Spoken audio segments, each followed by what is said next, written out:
Hello, hello, everybody. Thank you so much for joining us here today. My name is Jonah. I am here with Discover, and we have Darnell with us. Super excited to be talking to him, having him share with us.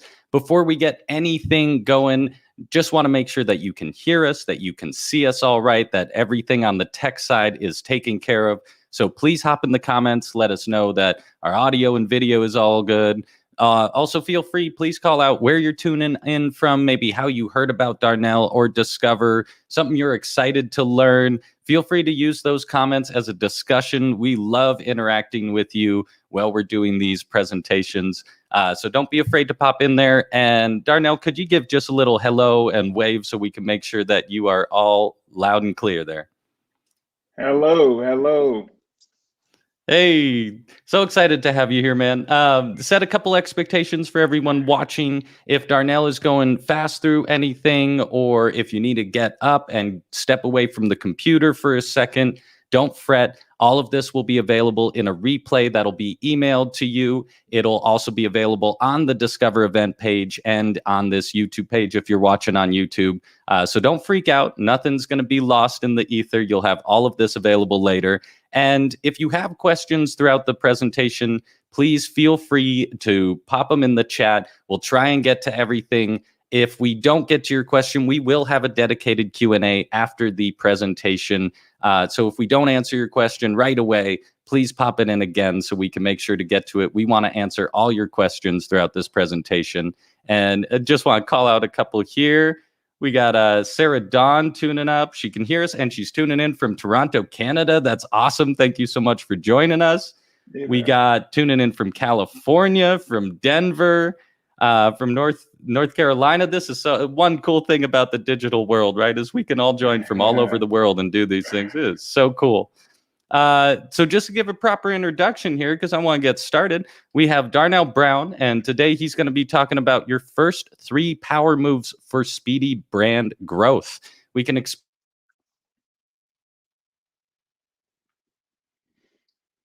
here. Oh, we're back.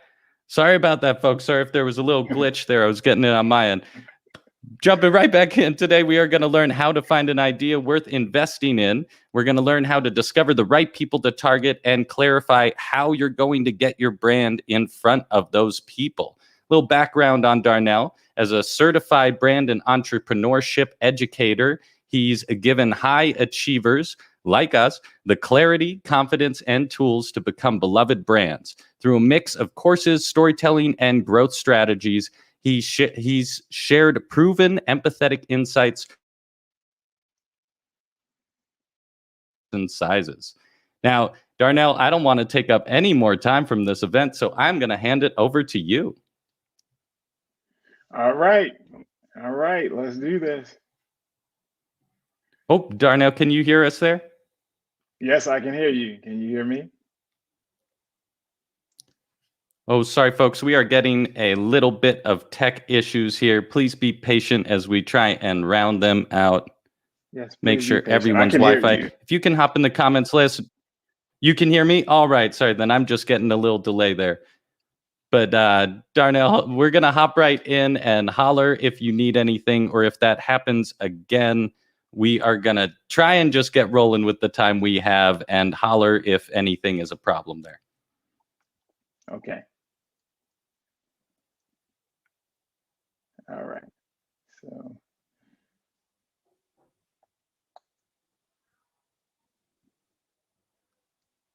Okay. I'm just waiting on the controls from you, Jonah. Oh. There we go. There we go. Okay. So let's get on over here real quick. Seems to be better now, Sarah. Okay. That would be great. That's great. It is better. Okay. So, all right, y'all. So definitely let us know if you can't hear or see me, if I'm not coming in clearly, or if it's lagging anymore. We'll try to get through this. But yeah, thank you so much, Jonah, for that warm introduction. Happy to be here with Teachable and Discover, trying to bring you some value. So we're going to get straight into this. Your first 3 power moves for speedy brand growth are pick, define, and clarify. And I'm so excited to bring this to you again. My name is Darnell, certified brand brand and entrepreneurship strategist, consultant, and educator with Bulletproof Hustle. All right, so let's do this.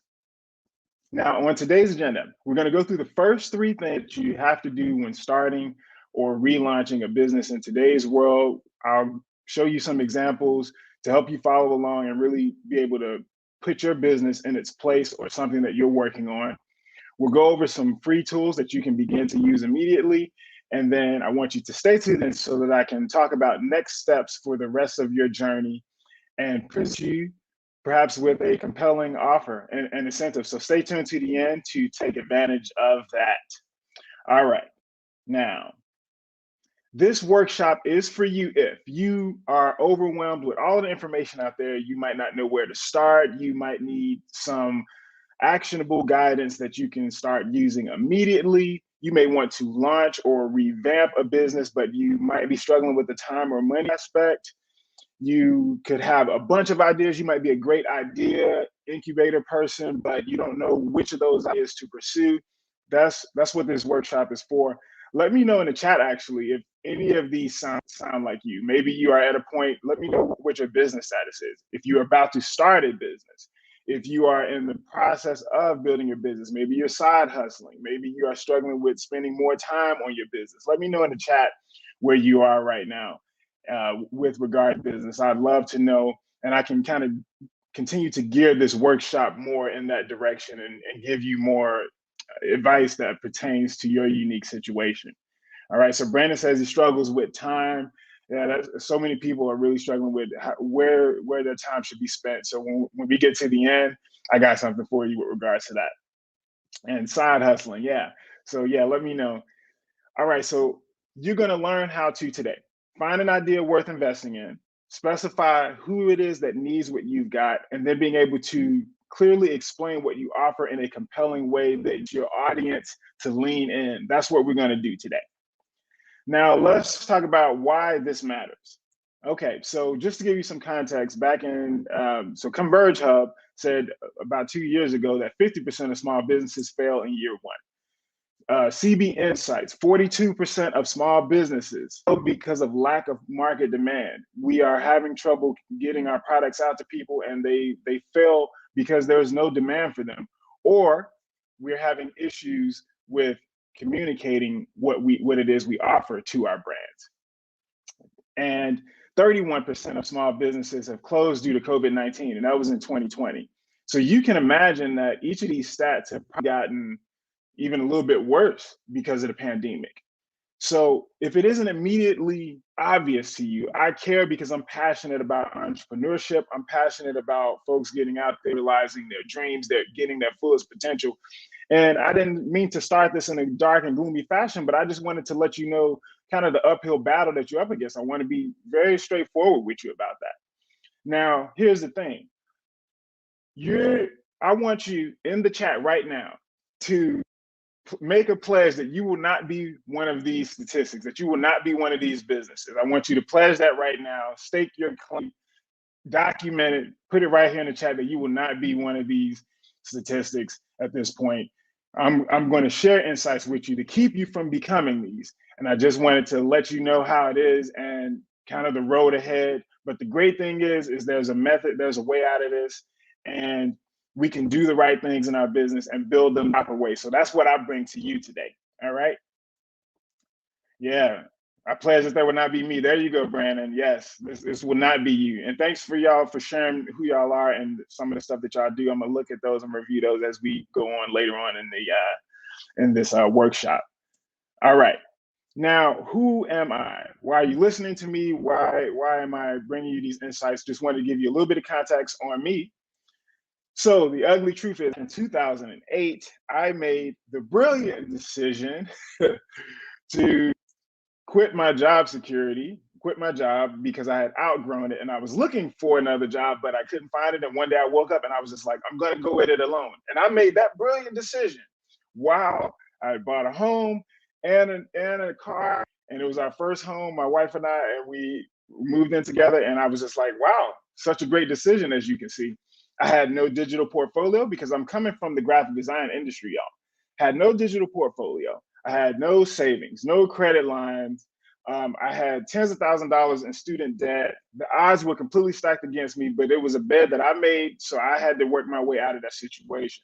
As I started to get my name out there and let people know, hey, I'm doing logos, I'm doing flyers and things, it took so much hard work, and I'm up here working 80-hour weeks. Like, you can forget about nights and weekends, like 80-hour weeks for sure, just to start to make end meets, because I was so stubborn. I didn't want to downgrade. I had just created my whole life into this, and I said I backed myself into a corner kind of inadvertently, and I had to work my way out of it. I took all types of criticism about my projects very personally, because I was so used to people liking my work when I was drawing all the time, that when they said they wanted a revision or something, I'm like, hey, you don't like this? It hurt my ego, y'all. I was so crushed, but that's my problem. And then I also lost friends and family. Some of you all may have heard stories. If you're in entrepreneurship, you're going to lose friends and family. You're certainly going to lose special times and moments, because you're sacrificing everything that you have, and the comforting living and job security, which is an illusion in and of itself, but you're sacrificing all of that to bet on yourself, really. And that requires some things, and so not everybody's going to understand that. Okay, so that's where things started. And then probably since like 2013, 2014, here's my street cred for you. All right, I turned all of that around, and these are some of my accolades that I'm proud of. Particularly helping to launch a Band-Aid product called Our Tone for people with my skin tone, for color folks, for BIPOC. And I helped be a consultant on that project and strategize and come up with ideas, and it was so exciting to be a part of. I got 2 businesses now. I've served over 300 clients, from design, copywriting, marketing. I got about 13 years in doing this, in terms of being a freelancer or a solopreneur. Bunch of 5-star reviews. I got a motivational podcast right now, so I'm doing several things. And I just thought I'd give you some context into who I am. So I hope y'all can understand that. Brandon is asking, what is 30 under 30? So that was in Charlotte, and in the place where I stayed at that point in time in Charlotte, North Carolina. There was a contest, and I was nominated for at that time, when I was still in my 30s. Oh, I guess I was under 30 at that point. Yeah, that's right, because I'm still in my 30s now. So I was like approaching 30, and I won for my accomplishments at that point. And so 30 people are nominated and win each year. So that might have been, I don't know, 2012 or 2013 or something, when I had won that. So that's what 30 under 30 is. It's about the top people in your city. Yeah, doing great things and inspiring people, of course, and just doing great work. Sometimes it involves also volunteering. So, all right.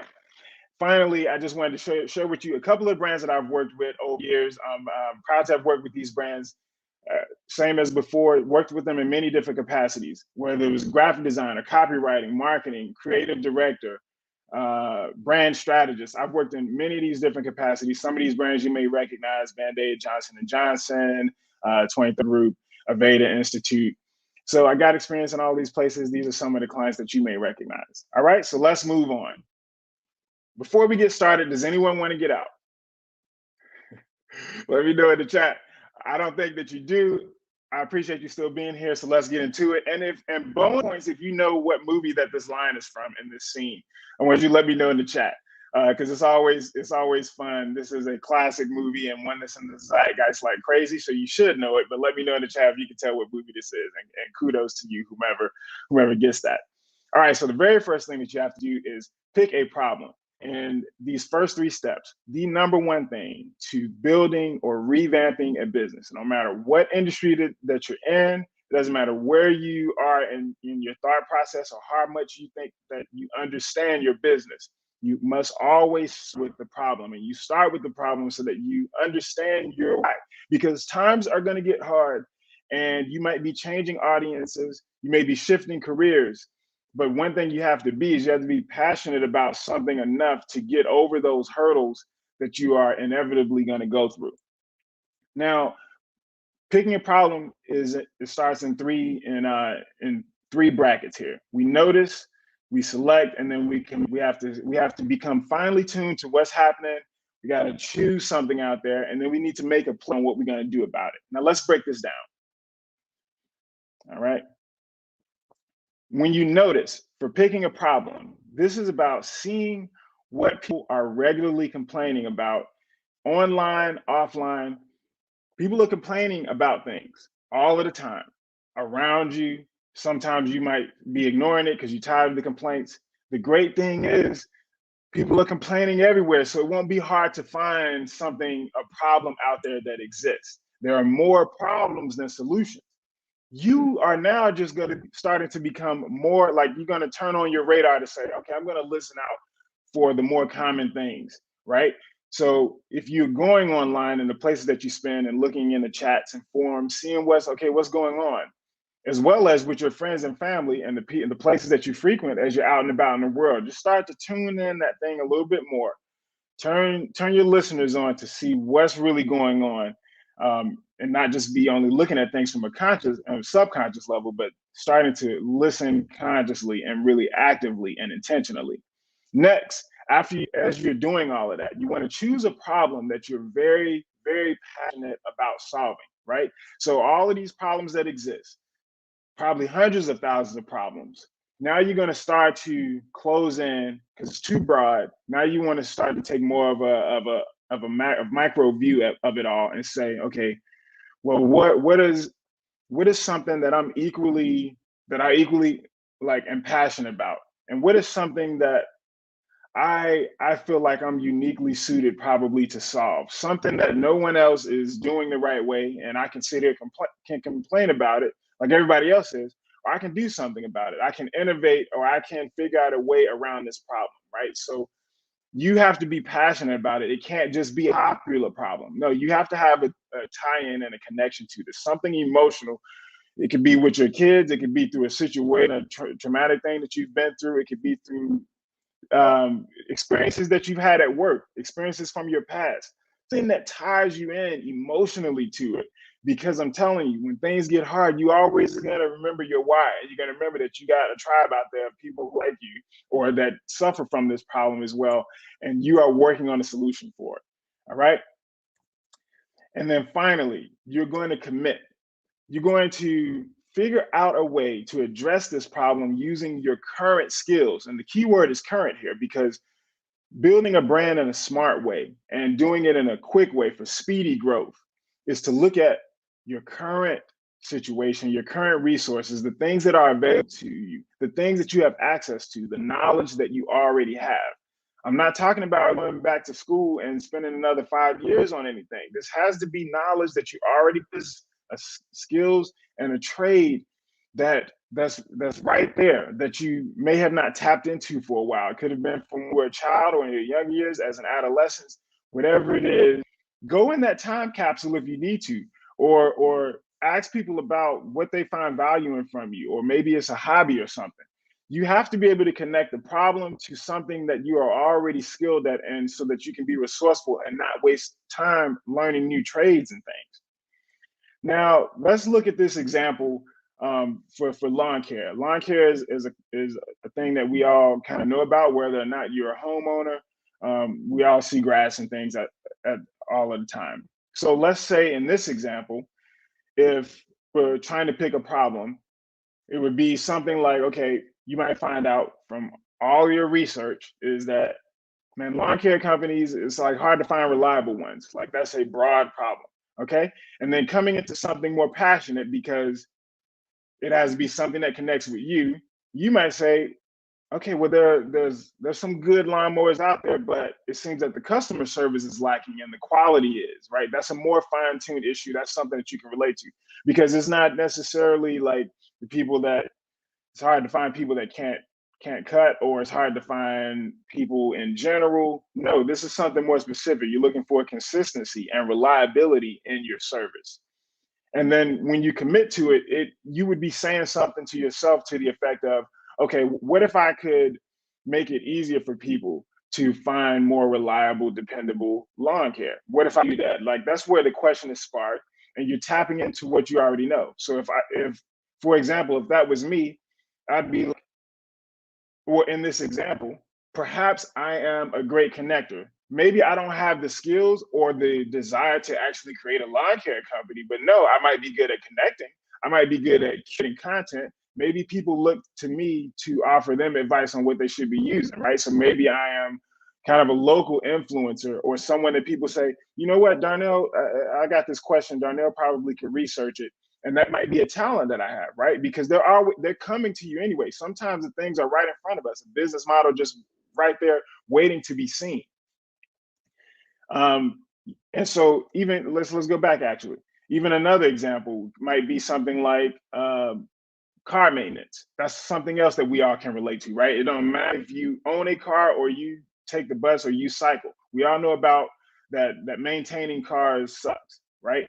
That's a broad problem. In terms of selecting an issue, that might look like, okay, well, problem with car maintenance is sometimes it's like scheduling things. On top of the scheduling, usually we go there to get a flat tire fix, but then we find out we got to get our tires aligned, and now we outside of budget. It's always something else, right? It's always something else. So that's what that's what how you have to start to look at things and really start to fine tune that problem, and then to commit to it.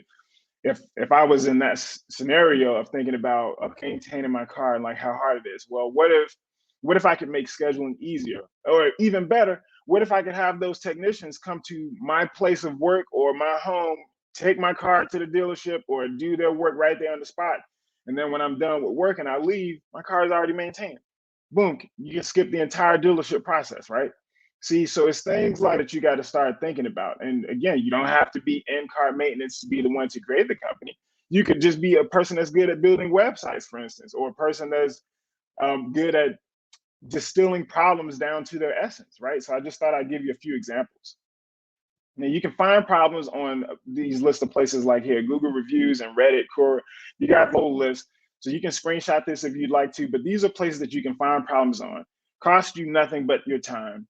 And really it's good for you because this is where you get to be a voyeur and do your research. You can create free accounts on all of these places and just go in there to listen, just go in there to be an observer and learn how to listen. Because great entrepreneurship, y'all, is really about being great at problem solving. The best entrepreneurs are really great problem solvers. And to be a great problem solver, you have to be an astute listener, because people are giving you data all of the time, but you got to be tuned in. And it's not always verbal data. Sometimes it's mannerisms. Sometimes it's like face-to-face interactions, you being able to read body language, you being able to extract responses from people. So that means that you got to be better at questioning, like a journalist would be, right? So this is the time for you to put on your journalist cap and figure out, how can I get the data that I'm looking for, the insights that I'm looking for? And that's what's going to make you a great business owner, a great entrepreneur, a great freelancer, solopreneur, all of those things. All right. So in the chat if you're still with me, if you're still following me, and then we'll keep this thing going. Yeah, I'd love to know. And especially if you've heard of any of these sites, surely you've heard of Facebook groups. But yeah, create a free account, start looking in these places. You can type in certain keywords such as whatever it is that you're interested in. So in the examples that I gave you, I'd type in like keywords like yard maintenance or car maintenance, that type of thing. Yep. So, all right, let's move on. Now, let's talk about what this looks like from a visual standpoint, a Venn diagram. Noticing what people are saying, being able to select something that you're passionate about, and then you committing to how are you going to solve it. Not even the how actually, but just committing that you are going to solve it, because that begins with that pledge.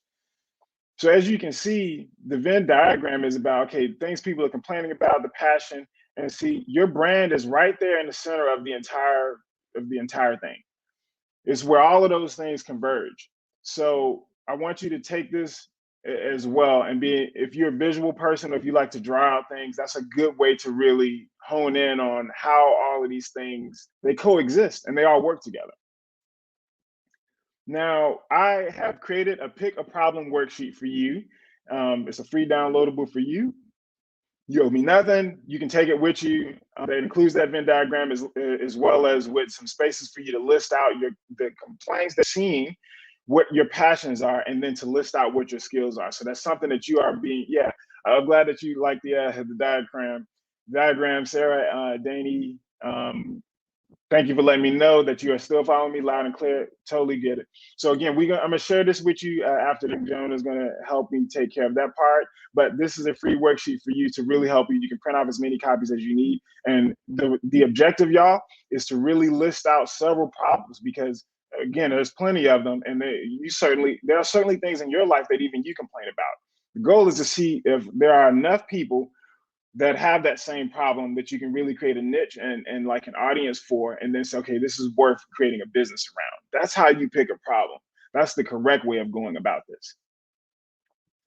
Now, step 2, after you pick the problem, next is define your consumer. It's the next most important thing. Your consumer is a synonym. Consumer is a synonym for like your ideal avatar. You may have heard that term, y'all. You may have heard audience member, your buyer, your customer. It's all the same thing. For purposes of this workshop, we're just calling it your consumer. After you've picked the problem, now it's time to really hone in on who your audience is. And it works in this process. You don't start with the audience or with the idea. You always start with the problem and then the consumer. All right? 3 parts to this. You're going to identify who it is, right? Who this audience is, and they're just made up of the people that have the same problem as you. You're going to listen to what it is that they're saying, and then it's time to get to work. All right? Now, as we said, identifying and defining your consumer, y'all. Your target audience is basically just people who have the exact same problem. So as we went picking that problem, now it's about saying, okay, do enough people have this? How many people, who is it starting to look like? And what does this mean? Like, what is this group of people? What are they all about? The one thing that connects them all, the common denominator, that they have the same core issue, and that's valuable. That means that there's the hungry audience, and they're being underserved or not served at all. This is a void that you get to fill. This is a great opportunity. Next, after you have identified who that group is, you want to start to listen to them by how they express the problem, not the way you express the problem. As an entrepreneur, as the idea creator, as the person that's going to build the business, as the person that's doing this research, you're going to have an engineer's mindset, which means you're going to have a tendency to over articulate things. Your consumers, your audience, they're not going to articulate things the same way. Trust me, I've tested it many times. People will complain about, and it's up to you as the entrepreneur to extract what's really going on beneath the surface, because people are not going to tell you how to create their business for them. And it's not their job. They're on the complaining end. So it comes in many different modes, and you have to be able to find the common denominators, the key words, the key insights that are constantly being repeated amongst these same groups, and listening to how they express it. It's extremely important, more than how you explain it in your own mind.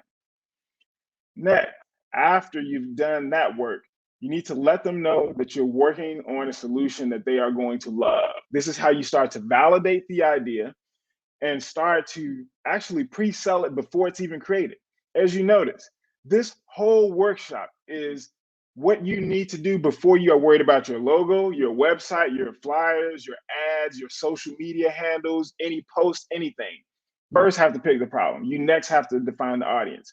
So this is the work that you're doing prior to this point. And let them know that you're working on a solution that they'll love. It could get them to lean in, and then you're garnering their interest. All right, so let's break this down a little bit further. Now, psychographics was actually a term that I learned about a few years ago, but everybody talks about usually demographics, right? When you are trying to create ads or you're trying to understand your audience, you just usually, like, we all understand what demographics are. But in today's world, y'all, you really got to know the psychographics of the person, their belief system, where they shop, what their hobbies are, what their goals and what's motivating them at this current age, whether they have children or are widowed, what their strengths are, what their relationship status is. You need to know these things about the people that you're in business for, because it's going to allow you to become an important point in their daily lives when you can construct this around what their habits are, right? So like, it's about looking at their habits. So when you go through, you need to be asking your audience these questions. And really, you're going to be designing singular profile from these groups of people into like the ideal consumer, like your perfect version. And it doesn't matter if they actually exist or not. It's about them being ideal, so that you always have a North Star. You always have the person in mind in your audience about, okay, this is who this is for. Okay. And then you summarize that into like a single sentence if you can, such as like, I help these people, or these people between these ages that are going through these things. This is how this offer would benefit them. All right. So yeah, so let's get into this even more on this page actually. So going back to this lawn care example and identifying the target group, that could look something like, okay, homeowners who don't have the interest or time to deal with their yards, but they take pride in their property, right? That's like the group of people, and that's one way to describe them. As you can see, we're talking about homeowners. We're not talking about people who are leasing places right now, because they're not going to take their property in the same, and plus they already have a landlord or some service already dealing with that. That's not a problem that you have to deal with. Then it's also saying that they must have some degree of disposable income, because they could deal with it, they just don't want to really, right? So that might be the group of people that you're very passionate about helping. And listening to them, the underlying like message, the way that you might summarize it would be, okay, they had a company that was doing work, but then they stopped after a while, and then when they reached out, they weren't enthusiastic. The company wasn't enthusiastic about like retaining them as a customer, so that made them feel bad, right? So that might be all that your audience says about the problem. As you see, they're not going to say, well, I wish. They're not going to articulate it that way and say, well, I wish I could have a company that allowed me to customize like my lawn care services into like one package, and that it was at once and I could just pay that. They're not going to build your business for you. It's on you to extract that from the way that they complain about the problem. So after you have seen that, you let them know, and you say something to the degree of, okay, I'm working on a solution or a platform that's going to allow you to pick these services that you want on your own schedule amongst the best companies in your area. Would you mind if I reached out to you once I have this built out? And they're going to be like, yeah, I needed that yesterday. They're going to be crazy stoked that somebody is working on a solution, because you've done the work already, and you've presented this to them, or you could let them know that you're thinking about crafting this thing. See, so that's how you're pre-selling it. You're getting them to lean in, and then boom, you have someone that's already interested, that's likely to be a customer, and that's likely to sign up for this service. You see what I'm saying? Let me know in the chat if you're still following me, y'all. Now, you can learn about your consumer via these different methods, and I got some of my favorites here actually too. And so really, this is like your research period of really fine-tuning your audience member, your consumer. In step one, it was about researching the problem. Now it's about understanding the people. You can do it through one-on-one phone calls, coffee dates. Video ask is actually a great technology. I've actually employed it on my website as well, where you get to basically put a video up on your website, but it's set up with certain conditional logic so that people can put in options like depending on what you say. So for instance, on my website, it says something like I'm Darnell, and I'm a brand strategist, all of these things, like what brings you here today, and then people can pick the options, right? But you could use this in a different way, where like you're kind of quizzing people, perhaps if it's the example of car maintenance or lawn care. You're pretty much trying to make the conversation more personal and less salesy, more conversational, more collaborative. So being intimate in these ways, group webinars, conversational surveys, these are the best ways to go about extracting the insights that you need from what's going on with your audience, since you have to be a better listener and a better observer. Thank you, Danny, for letting me know that you still follow me here. So group webinars, video ads, okay, coffee dates. And the last thing I wanted to say on this topic, y'all, is that you're not going in this to sell anything at this point. This is about learning more about them. And when you genuinely show interest, my wife tells me all the time, people will open up if you show interest in them. Like, people like talking about themselves if you ask the right questions, and you're not, and your reasons are genuine. So you gotta care enough about your audience. You need to genuinely be engaged with them because they're ultimately going to become your customers. So that's what it's about. It's about retaining a curiosity and a humility to say, I don't know everything yet. And I don't want to build a company that no one wants. I don't want to build an offer that no one wants. So let me go and learn about things. So if you have time, again, this costs you nothing. This is all of these things, they cost you nothing to set up. What does it take you for you to text 5 or 10 people and to just say, okay, yeah, I'm inviting y'all on a call and I'm thinking about crafting something, but I want to know really is something that y'all need, and design questions to really get to know them. Psychographic questions, like what are they struggling with? What are they motivated by? And then you start to create that ideal consumer profile. One quick tip is she who knows and serves her consumer best is the winner.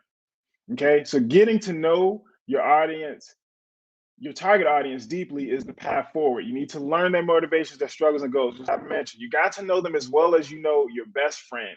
Like if you were at a party and you were going to introduce them to somebody, like you were introducing that person because the people at the party never seen them. You need to know your consumer that well. I would even suggest giving them a name. You can make it up, but your business is centered on this person. If you are the perfect customer for your business, that's great because you know yourself even more, and perhaps that could be your North Star. Your offer has to be obsessed about solving their problem and taking the consumer from where they are to where they're trying to be, because we're all trying to do some transformation. I got another worksheet for you. So I got the demographics and psychographics that we showed on a couple slides back, and this starts to show you how to build out that summary for who your ideal consumer is. Again, print off as many copies as you need or save as many copies as you need. Use it for each kind of person that you interview. And then we got a tip there at the bottom as well too. So this is just a single sheet, it's yours. And thought I would gift that to you here. All right, so finally, clarify your offer. After you have picked the problem, after you've defined your consumer, now it's time to talk about what it is that you're actually building, your service, your product, your solution. And sometimes we call this like an elevator pitch. We need to be able to explain what it is that we offer in a way that our audience member, our intended audience member, will understand in the way that they need to hear it, not the way that we want to hear it, because it ain't about us, it's about them. Okay? 3 branches to this as well: articulate, evaluate, and niche. This is how you clarify your offer. Now, articulating it is about being able to clearly explain the problem in the language of your audience. We talked about a little bit about that in step 2. It's so critical that we use their voices because that's how they think of things and that's the way that they talk in their own heads. The second reason that we do this, y'all, is because our audience member is going to feel heard when they hear the way that they're thinking spit back to them, when it's told back to them, excuse me, right? So when it's just like if I'm having a conversation with you and you say, oh yeah, I got 2 kids and one of them is in college and another one is 5 years old and he's like crazy all over the house and stuff right now. I got this pet named Jasper. And if I repeat those things back to you, oh, okay, so you got this pet named Jasper, you got this rug rat right now, and you got one like headed off to college. If I repeat that to you in a normal face-to-face conversation, you're going to feel more heard. You're going to feel like, yeah, I'm not just waiting on my turn to talk, like Darnell actually heard what I'm saying, right? So you're being able to use genuine like conversation, like capabilities that we do all of the time, but in a professional setting, because that's what wins in business today. You can't compete with these bigger companies that are spending billions of dollars buying up everyone's attention. You can't compete in that yet. You're not going to win that game. So in the beginning, y'all, it's important that you go the opposite direction, that you lead with intimacy, with humility, and with empathy, because the bigger brands don't have the time to talk to people one-on-one right now and really understand what's going on with them. What do they value? What things are important in their lives? This is an opportunity for you. This is a void not being met. So this is refreshing. And again, it costs you nothing but your time and your interest. Next, after you've articulated the problem by explaining it clearly in that language, you need to specify what the solution is and how your consumer is going to benefit from using it. Benefit is the key word. It's not features, it's about benefits. And benefits mean that whatever you're doing, you're always asking, why does this matter to your front end customer? Like we're spoiled already, right? We're already spoiled as a society. And we also love to be instantly gratified. So everything has to be convenient and quick for us. Everybody's demanding our attention, right? So if you're going to distract me with your new offering, you better be able to tell me why I should care about it, why this should matter. That's what's going to get me to stop whatever I'm doing and take notice of your brand. If you talk about features, things that are not important to me, I'm not going to feel heard and I'm not going to engage with that offer. All right. Next, after you evaluate it, we get into niching, thoroughly being able to describe who your offer is a perfect fit for. So clarifying your offer is all three of these things, and all three of these things coalesce into like a brand story, like almost like a three-pronged approach where you describe the problem, your solution, and who it is perfect for. And that becomes ultimately your full offer. Let's talk about this in practice. Going back to the lawn care example, if articulating it in terms of the language of your audience, they might be saying, okay, finding lawn care shouldn't be this hard. Like, is this too much to ask for having these services on a consistent schedule? And then as you evaluate it, you start to talk about the solution.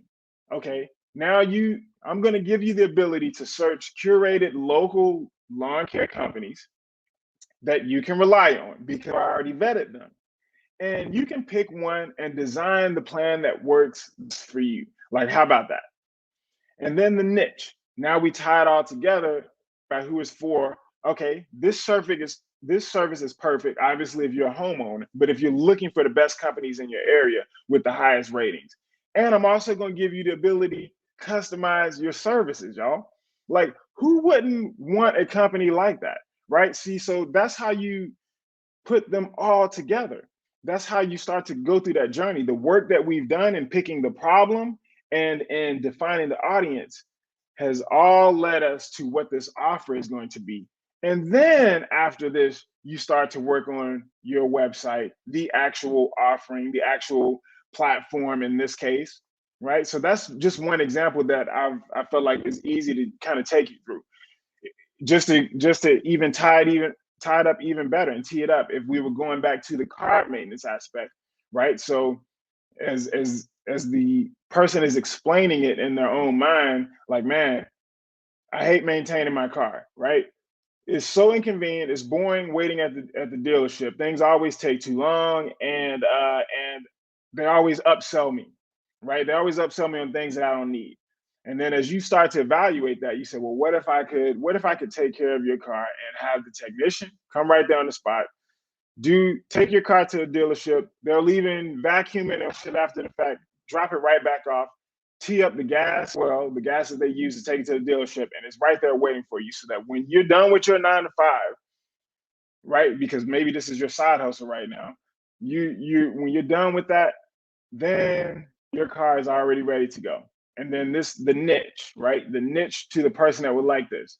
Okay, perhaps that's busy 30-something-year-old moms that they may work from home well, and they got toddlers and they don't got the time to be dealing with their car maintenance, but when they need their car to work, they got to get up and go. That's who this service is perfect for. See what I'm saying?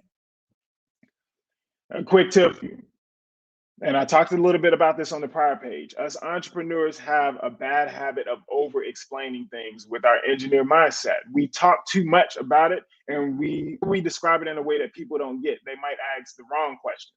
And that's because we're not speaking in our audience's language. We have to look at it we have to reverse that. And we have to say, how is it that they describe the problem?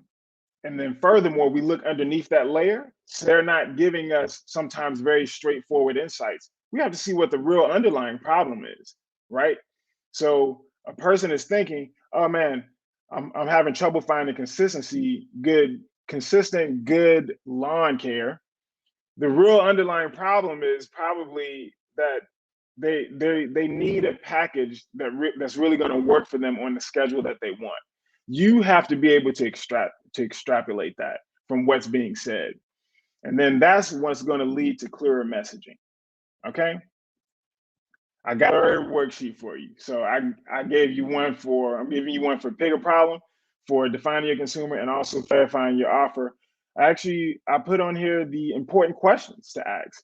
What are they really trying to say? How do they explain the problem, so that you can begin listing these? And then I left a tip for you at the bottom as well, an insight. Keep in mind as you go about creating pretty much your elevator pitch. And this is what you're going to use as your headline on your profile, your social media profiles, on your LinkedIn page, the thing that you actually do.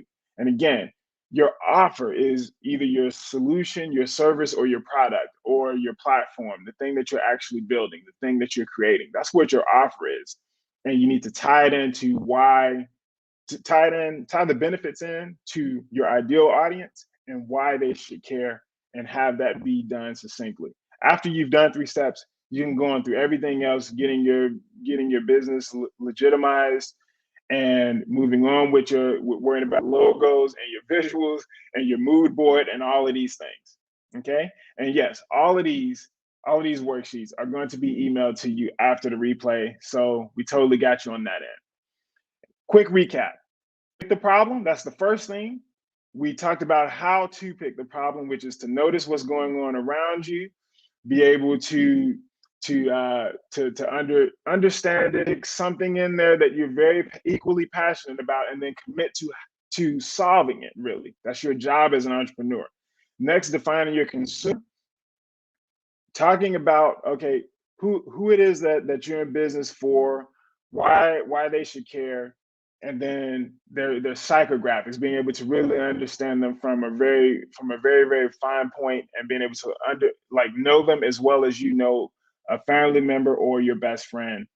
Clarifying your offer after you've done the last 2 steps is basically about creating your brand story and your elevator pitch, looking at what the problem is and the way that your audience explains it, then tying in what your solution is, and then finally who it is completely perfect for, and then all of that makes up what your offer is. Now, who is asking what's next? And I want you to let me know in the chat if you're curious about next steps, and kind of where this goes from here.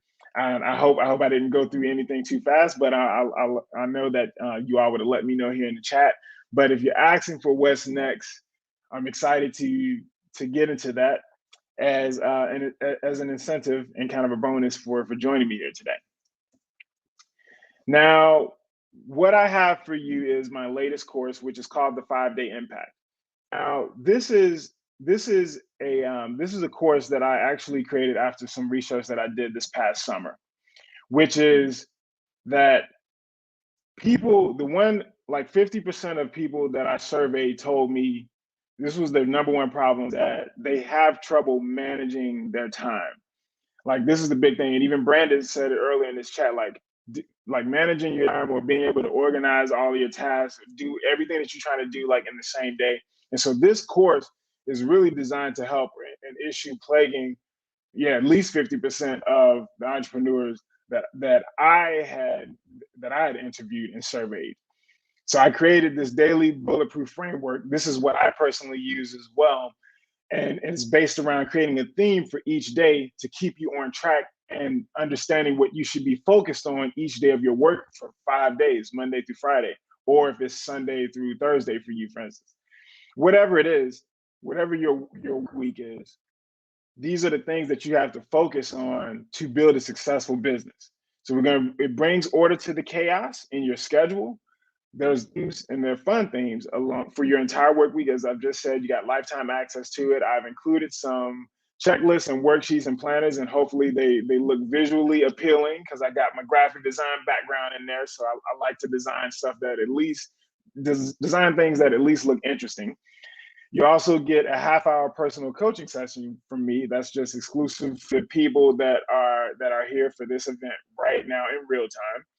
Audio version so that you can listen on the go if you prefer. Free content updates through July of next year, and I'm Spoiler alert, I'm definitely adding more content to it because I learned some new things since then. And I might be putting in some bonus 6th and 7th day things that people can work on. But this is how I get so much done in my day. I got 2 businesses, as we've already discussed, and it takes a lot of time because you go to be distracted. How do you squeeze more juice out of your day? Well, part of how you do that is to have strict themes. And so that way you know what to focus on. And then, of course, this course comes with a 30-day happiness guarantee. If you don't like it, get your money back. No questions asked. So the 5-day impact, it's my latest course. It's the one I've certainly quite excited about. And if you enroll today, you're going to get $50 off of that. And that offer will be up for a little bit here. And Jonah can talk about that more and exactly where to go to send you to that. If you're interested in learning more, check out. I put in an intro video that talks a little bit more about this course, and see if it's something for you. And if it is, I'd love to help you manage your time. And I certainly 1000% vouch for, and especially for entrepreneurs, startups, or if you're leading a company. I'm telling you, in today's world, with the amount of distractions that are out there and the amount of things vying for your attention, you need to have a theme for every single day. And then you repeat those themes on a weekly basis. You're going to still have spontaneous things that come up and emergencies, but the objective is to know exactly what your North Star is for each day and what you're trying to achieve. And so I'm here to guide you through that. And that's why I've included those supporting materials. All right. So that's what I got for you today. I want to thank you for investing in you. And I will turn this back over to Jonah to see if you all have any questions that I can answer for you. Yeah, Darnell, thank you so much. Right off the bat, everyone who's watching and sticking with us, thank you so much for being here. Feel free to hop in the comments and ask any questions you might have. I know there were a couple earlier, I think, but if you can pop them back in there, we'll get into a Q&A and make sure we answer all those questions. Darnell, right off the bat, something that struck me, I've done everything you said not to do in my own business at one point or another. And what I've never done is all of those things before getting started, because you always just want to get your hands dirty right off the bat, right? Oh, I have an idea. Let's go make the product, without figuring out if you're the only person in the world who has the problem, or if you even want to sell to the people who have the problem, who are like you. Maybe you're not the right person. So I love that right off the bat. But the other thing I wanted to mention especially is you say, like, care more about the customer when you're doing this research. Just really care about the person. However much we all want to be good people, it's not always easy to really care about everybody you're trying to serve every day. And I'm just curious, do you have, in your daily practice, in your daily themes, when you wake up every day, how do you get out of bed and put yourself in that mindset where you're ready to care more and to do those things you need to do to serve the people you're trying to help out? Yeah, that's a great question, and I think it's a two-pronged approach. One of them is through going through this pick, define, clarify process. Just as you said, Jonah, it's about, like, you gotta like that audience. You gotta like them and be curious enough about them and their habits are and what they're struggling with. So that's why we tying in, like, the problem and being connected to the problem, because, like, you get it, and if they're Hmm. frustrated about it, it might affect their personality that day as you're trying to, like, interview them or survey them or research them. So you're mindful of that part, and then you, just as you said, Jonah, you got to make a decision about it. Is that an audience that you're passionate about serving? And if it is not, for instance, if you're dealing with cheap customers or saturated marketplace, even though you're attached to the problem, that might not be something that you want to deal with, because you need the problem and the right audience that you actually care about. And when you care about them, then you become assessed. The second pronged approach, Jonah, that I have, that is that once you are passionate about that audience, getting up out of bed every day is basically about saying that, okay, well, I already know that like me, the person, Darnell, I already know that my curious nature appeals to people because that's just a personality of mine. I like learning, and as long as you like learning, like that's the thing about it. Like you have to have an inquisitive mind and just care enough to know that you don't know everything. In fact, that what you don't know is way more than what you do know. So you got to go into this saying that, man, I'm curious about people. I'm curious about this problem. And if it's hard for me to start getting responses back or people aren't filling out surveys, then that means that it's on me to fix that. I need to fix my approach. Perhaps I shouldn't be trying to sell them one thing like before asking them for their time.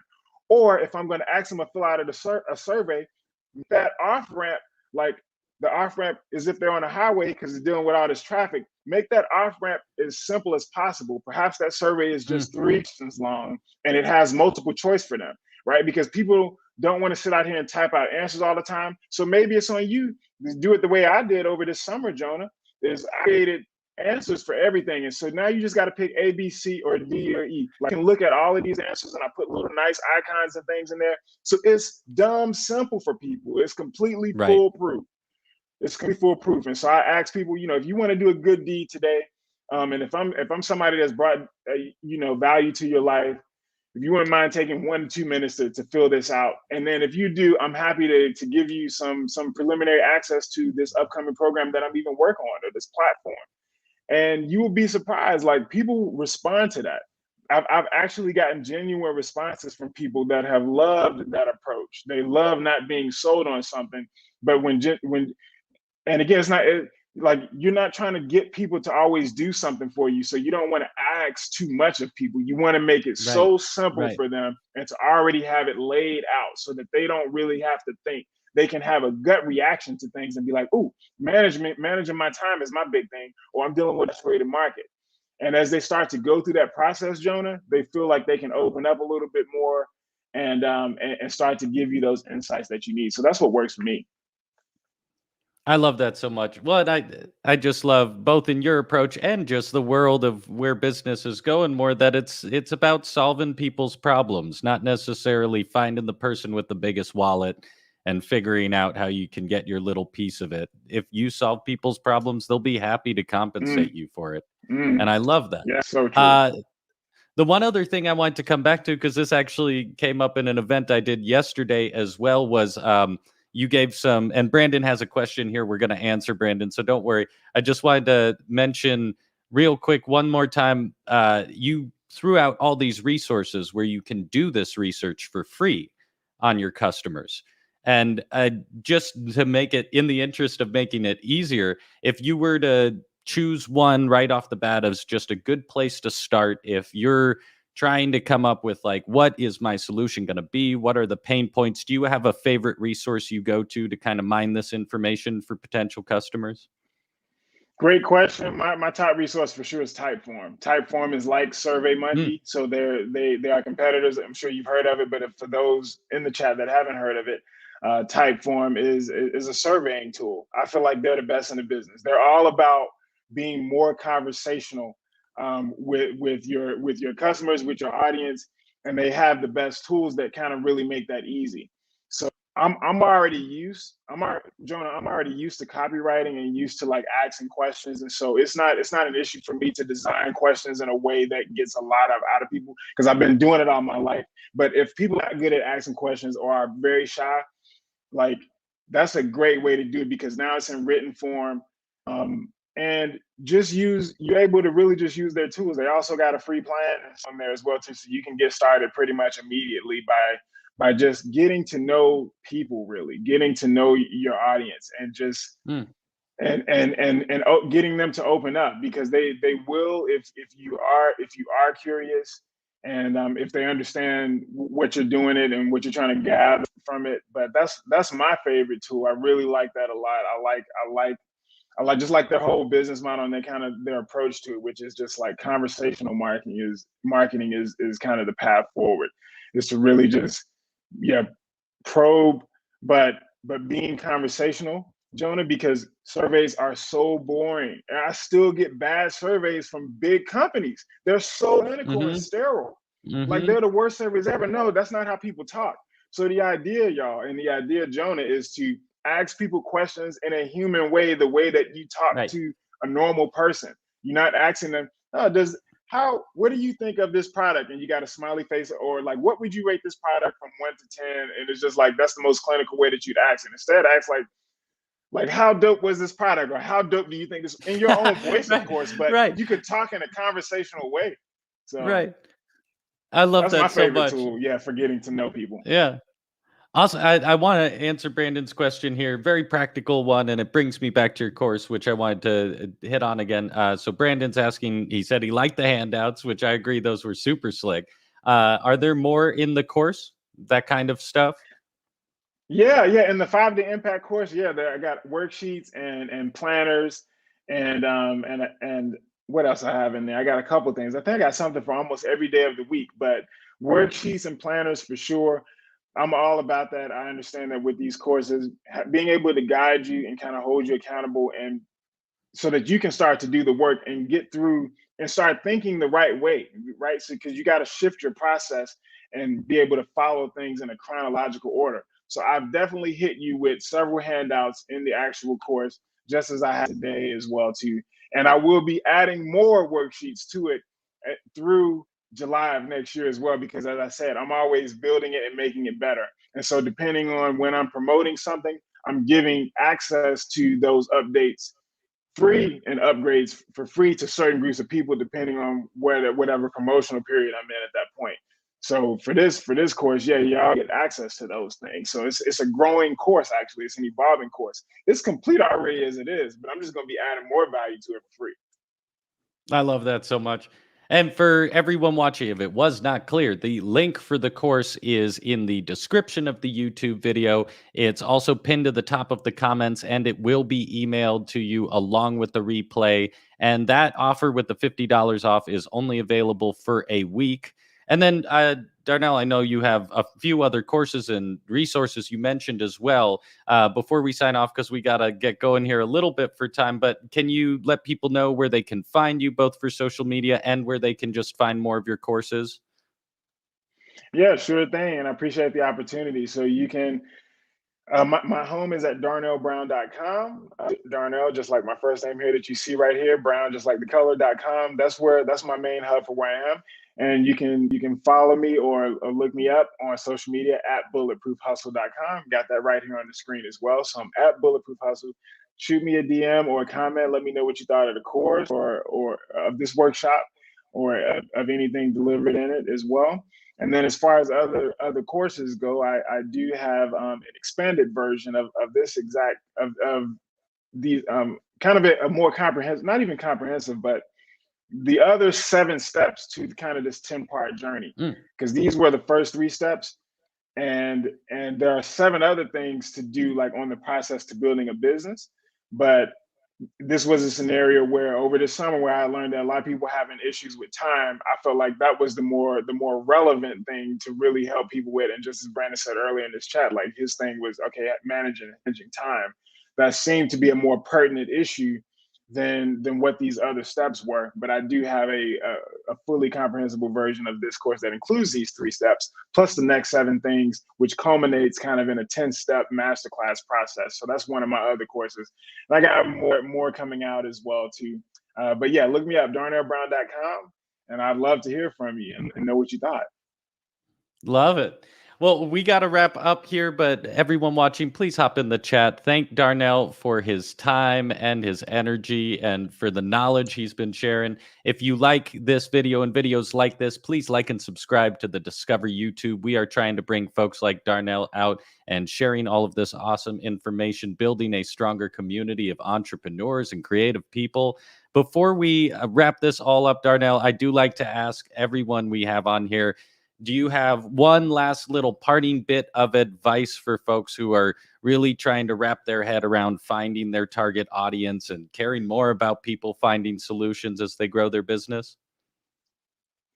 Yeah, great question. Is I would say that the big thing I would leave people with is to don't focus on like the overarching thing of like, oh my God, I got to build a business. There's so much I don't know. And Mhm. what do I learn from? Like, how do I go about doing this? Just start with the baby steps, right? These are the fundamental things. And just as Jonas said, these are the things he would do differently if he could go back in time. And certainly the ones that I would do, because I had to learn the hard way as well. I have a bunch of ideas. I'm like, oh, I should create a business out of that. But no, when you do it this way, and that's how I design these steps, y'all, is for them to be very, very like digestible and very achievable, and just say, okay, just start with one person, start with searching on Facebook groups, just do one thing at a time, and start to gain some traction with just doing one thing at a time. Find one problem, find one person that has enough of an issue, be able to think about one solution that you can create rather than all of the other things that are going on out there. Make it intimate, make it personal. Business is personal now. And before it was not that way, but business is very personal now. We want transparent businesses. We want businesses that are vulnerable, people that obviously like look like us. We like to see ourselves represented in these companies and stuff now. Like everything is changing in that direction.